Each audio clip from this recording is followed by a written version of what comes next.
Ok. Então aqui eu quero encontrar, tanto nesse exemplo como neste exemplo, o máximo divisor comum entre eles. Aqui nesse exemplo eu quero saber o máximo divisor comum entre 120 e 140. E aqui eu quero saber o máximo divisor comum entre 50, 80 e 100.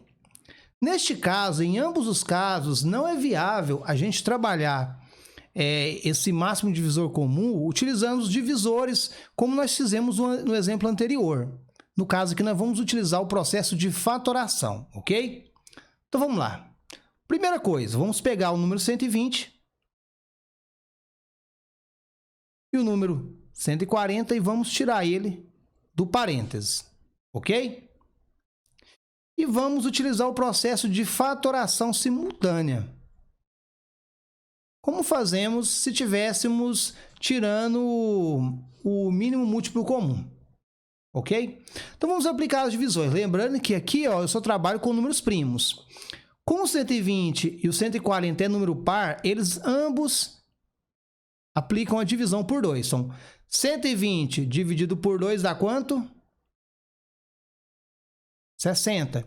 140 dividido por 2 dá quanto? 70, ok? Novamente, os dois é par, vamos fazer a divisão por 2. Então, 60 dividido por 2 dá 30. E o 70 dividido por 2 dá quanto? 35.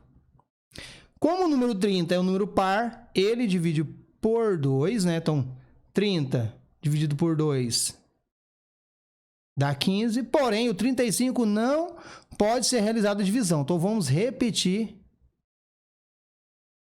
no caso, o número 35. Ambos os números são ímpares, eu não posso aplicar a divisão novamente por 2. Então, no caso aqui, o próximo número primo é quem? É o 3. E o 15 ele divide por 3. Então, 15 dividido por 3 dá 5. Porém, o 35 já não divide por 3, ele vai ser novamente repetido.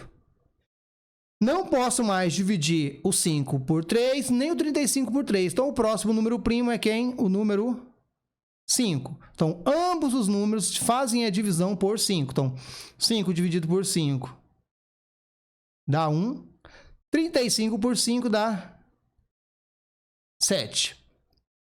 Já não posso mais dividir por 5, eu vou ter que dividir pelo próximo número primo, que é o número 7.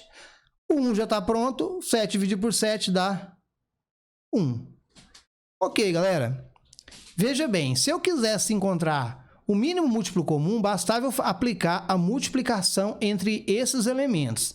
Neste caso, nós vamos fazer o quê? O que nós vamos observar? Aquele número que dividiu ambos os termos ao mesmo tempo. Por exemplo, o 120 e o 140, ele foi automaticamente dividido por 2, não foi? 140 dividido por 2 deu 70, 120 dividido por 2 deu 60. Então, no caso, eu vou marcar esse número aqui, ok? Vamos observar o próximo. 70 ele dividiu por 2. O 70 ele dividiu por 2. O 60 também dividiu por 2, não foi? 70 dividido por 2 deu 35. 60 dividido por 2 deu 30. Então, vou também marcar esse elemento aqui. Agora, vamos observar aqui. O 30 dividiu por 2. O 35 não dividiu por 2. Não vou marcar. O 15 dividiu por 3. O 35 não dividiu por 3. Também eu não vou marcar. Porém, aqui eu já vou marcar, olha aqui, o 5 dividiu por 5, que deu 1. O 35 dividiu por 5, que deu quanto? 7. Então, esse eu vou marcar. Agora, o 7 apenas dividiu esse 7 aqui. Agora, o que a gente vamos fazer? Nós vamos fazer... Veja bem, galera. Neste caso, nós vamos realizar a multiplicação apenas com esses elementos que foram utilizados. Ok? Então, vamos lá, 2 vezes 2 dá quanto? 4. 4 vezes 5 dá 20. Logo, o MDC entre 120 e 140 é quanto? 20. No caso, quando você for trabalhar o máximo divisor comum entre diversos números, aplica a fatoração simultânea e vai multiplicar os fatores apenas que forem comum nessa fatoração simultânea, ok? Vamos lá para o próximo exemplo.